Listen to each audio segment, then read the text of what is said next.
The courtroom was silent, the kind of silence that weighs on your chest and makes every breath sound too loud. The judge's eyes flicked from the sealed folder in his hands to me, to my parents, who sat stiff and self-righteous 2 rows behind their lawyer. "Do they even know what you have?" he asked. I just nodded, slowly, calmly. I had been waiting 10 years for this moment. Backstory: 10 years earlier. My sister left her baby on my doorstep. No note, no explanation, just a crying infant in a threadbare blanket. When I called my parents in shock, their response was as cold as winter steel. "She's your burden now. Don't drag us into it." I begged, I argued, they shut the door in my face. So I raised him. My nephew, though in my heart, he was my son. Midnight fevers, first steps, school recitals. He was mine in every way that mattered, and for 10 years, not once did they call to check if he was okay.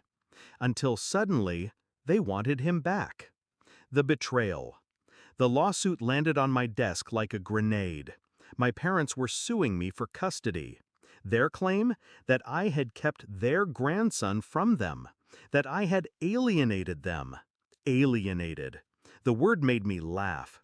10 years of silence, and now they played the role of grieving grandparents. But underneath the anger, I felt something sharper, a flicker of satisfaction. Because while they thought I was defenseless, I had something they didn't: proof. The shift. I didn't rage, I didn't crumble. Instead, I started gathering, quietly, carefully. The hospital intake records from the night my sister gave birth, when she listed herself as unfit to parent. The police report from the night she vanished, when she abandoned her child and refused to answer calls. Financial statements showing I alone had supported him for a decade. And then the final blow. Emails, dozens of them, from my parents. Cold, dismissive, cruel. One line, from my mother, still burned in my mind. "He's not our responsibility. If she was stupid enough to have a child, let her deal with it." Except she didn't. I did. The plan. I knew my parents. They thrived on image. The respectable couple with their manicured lawn, their church donations, their perfect smiles at family gatherings. They thought court would be about appearances, about who could look like the better family. But I wasn't playing for appearances. I was playing for truth. So I stayed quiet. Let them talk. Let them spin their story. All while my folder sat sealed, waiting. Execution. Court day arrived. Their lawyer painted me as unstable, a bitter sibling, a thief who had stolen a child's chance at a real family. My parents nodded solemnly, dabbing fake tears. I didn't interrupt, didn't flinch. When it was my turn, I walked to the stand with the folder, placed it gently in the judge's hands. Inside, everything. The reports, the records, the emails, each page a blade. Climax. The judge flipped through the documents, his expression tightening. My parents shifted, whispering to their lawyer. Then he reached the emails, and he froze. His eyes narrowed. He looked at them like he was peeling away their masks, one layer at a time. "Do they even know what you have?" he asked me. I just nodded and waited. He read aloud one of the emails. My father's words.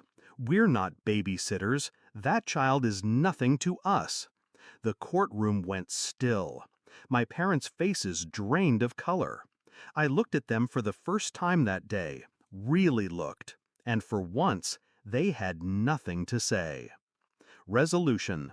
The judge ruled in my favor. Full custody. No visitation. When the gavel struck, my parents collapsed inward. My mother sobbed into her hands.